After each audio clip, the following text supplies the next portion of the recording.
Hey y'all, and welcome back to my channel. Today we're going to do our quarter 4 homeschool update.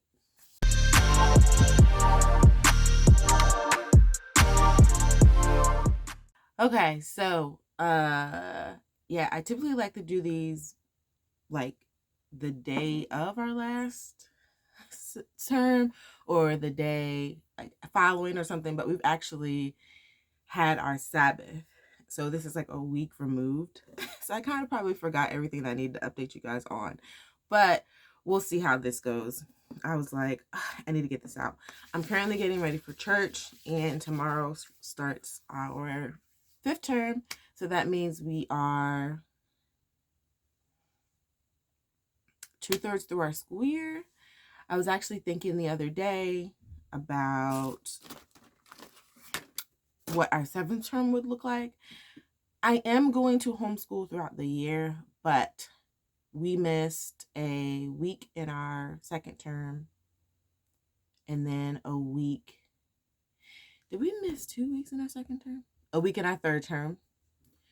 So the week in my 2nd term was because of my hypertension crisis. The week in the 3rd term was because we took longer for Christmas break, but I kind of was expecting that a little bit. We did go out of town. So the 7th term is just going to be our makeup days, and then we've missed like a couple days here and there. So I'm probably going to make our 7th term 3 weeks just to cover our bases. I'm not really keeping the best track of how many days we've been going. And plus, in the state of North Carolina, it's not required. So that's a blessing. Let me know in the comments if you are a put the foundation on the back of your hand girly, put it on your face girly, put it on the brush, and then put it in girly. Yeah, I watch a couple of makeup artists. They put it on the back of your hand to heat it up, but I don't even think it stays on my hand that long, and I feel like it's wasted a little bit. And I use the Clinique Better Glow, and listen, I don't remember how much it was, but it's not like, like a drugstore. This is going to be a pretty short update. Everything with my daughter is going great. I still need to order her math curriculum. If you're new here, I have 5 children. They are 9, 6, 4, and then I have 14-month-old twins. So her language arts curriculum is totally in. I pieced it together, and then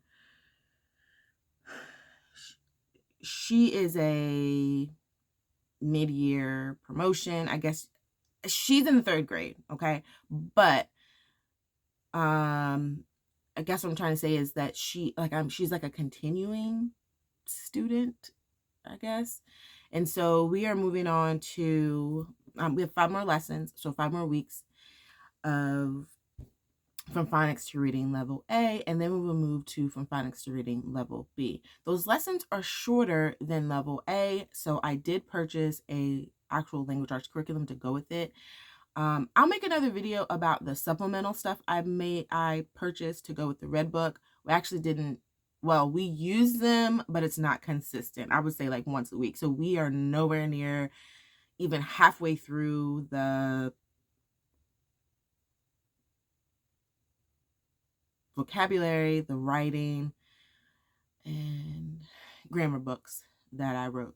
But I'm thinking I could totally use those, A, for another kid, or B, for her for review in another school year. Math is going great for her. I will say we did not do as many of the activities. Well, we did do them, but we were doing like all of them. And I would say probably this term we skipped about 1 a week.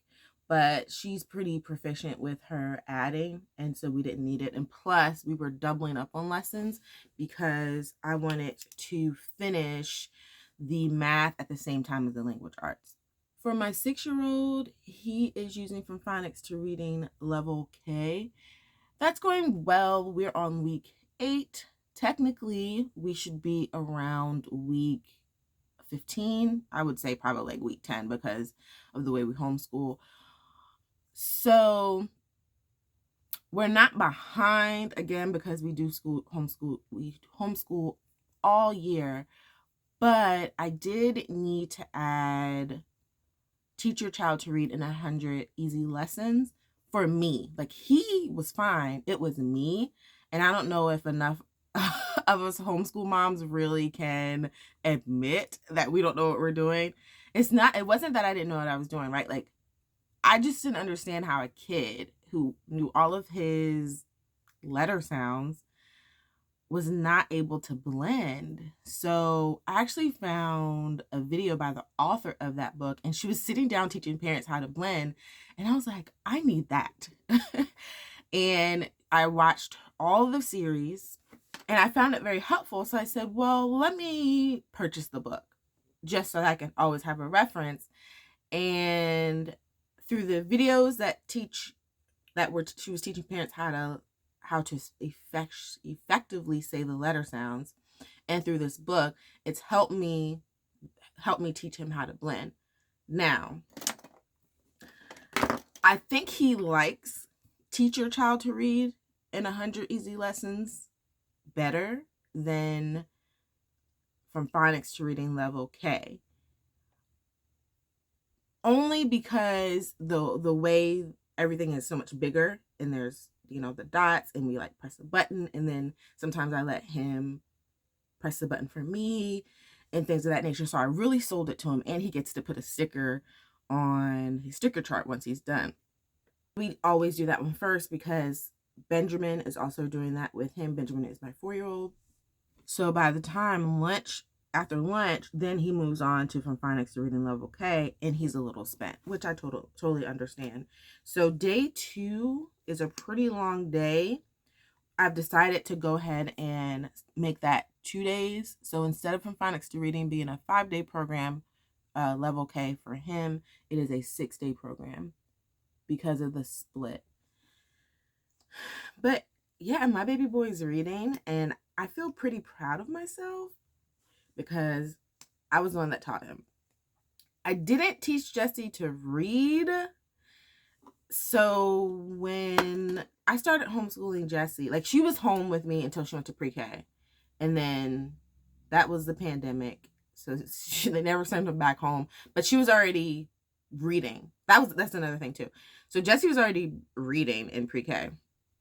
When she went to kindergarten, she learned completely Spanish, but she was reading and blending. And then in the 1st grade, that's when we started having some hiccups. And then when I pulled her, that school year, that's when I've been basically correcting and building her confidence, not necessarily teaching her how to read. So, well, I guess so, because she didn't really retain much. My 6-year-old's math is going great. He's doing Saxon level K. He's doing like 2 or 3 lessons a day. Homeboy is almost done. So when I purchase Jessie's math, I'm going to go ahead and purchase his math for 1st grade. My preschooler, my 4-year-old, we have a letter of the week. And so I've stopped I never really had a preschool curriculum, but we are doing 100 easy, teach your child to read 100 easy lessons for him. And then we're doing math based off of books. So I will, show him a number, let him be able to recognize it, say it, count it, and he can do that. That's pretty easy. We do colors and shapes through books, and that's about it. I have a day in a life where I show you guys how I'm doing that, because after lunch, that's kind of a protected time for me and Benjamin. I go ahead and read to him. I guess that's, we call it read aloud in the homeschool community, or I'll just story time, or I read to him. And that's the time that we kind of engulf ourselves in books and topics and things of that nature. We were not able to do any science this term, but we did go on a field trip. That was what I consider more science. So they probably got more out of that than anything, because it was very hands-on. I vlogged that if you want to see it, but it was basically about nature, ecosystems, and we were able to really tangibly see things and things of that nature. So what I might do is just get a couple of books to reinforce it, but I I mean, when you guys were in school, let me know. Y'all probably remember more of the hands-on things than what you actually did in the classroom. So I'm not really, twisting in a bunch about it. The twins are twinning. That's all I gotta say. It's really hard to homeschool when they're up. So I'm just trying to think of ways where they feel more included. And then when they take their nap, that's when we get most of our hardcore curriculum done. This term that's coming up, it is our history term. So, sorry, if you're new here, I rotate history and science for 6 weeks on, 6 weeks off, instead of, some families do 2 days a week for each one, or 3, 2, or 1 week, another week. I just stick with that one. That way, I'm not too scatterbrained. So I don't know if that's a thing. That is a thing, because obviously I'm dealing with it. But I just feel more grounded when I'm able to focus on just one of them for the 6 weeks. And life is going great. Seminary is going great. I definitely have been going through some eye-opening experiences. And one of the things that we talked about in one of my classes was how we're all living out someone else's theology.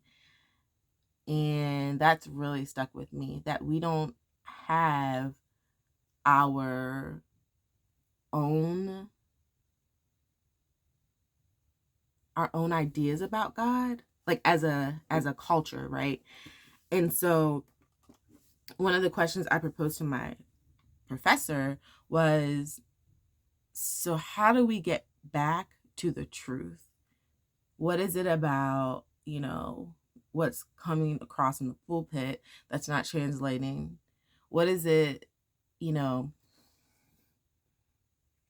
that's not translating to the people, that, like, this really is not a game. It's real. And what is it that we're not, as pastors, communicating that your own personal relationship is also important with God, to God? Because through the slave trade, the genocide of the indigenous people in America, we missed it, and we messed it up. And the core of Christianity here in America is your whiteness. That's how it started, being white. And we actually read a law review for how slavery transformed, because when we first started, well, slavery was always here, but white people and black people were actually indentured servants and working together. And then throughout over 100 years, just over 100 years, how laws were removed from white people, and how they pinned white people and black people up against each other, because they were running away with each other. They were marrying each other. They were coming over from England. And yeah, it's just, we all had the same rights at some point, and we all were one at some point. And then it went bad, people. It went bad. So, yeah, that's all I have for you today. Thanks for watching my homeschool update. If you have any questions, please leave them in the comments. I'll be happy to answer them for you. I will be doing a flip through of the Phonics reading Blue Book Level B, so stay tuned for that. If you like this kind of content, and if you've been rocking with me for a little bit and you're trying to decide if you like rocking with me, think about subscribing to my channel. Give this video a thumbs up, and please know that our Heavenly Father loves you. Don't forget to drink your water and repent, and go to church today. Bye!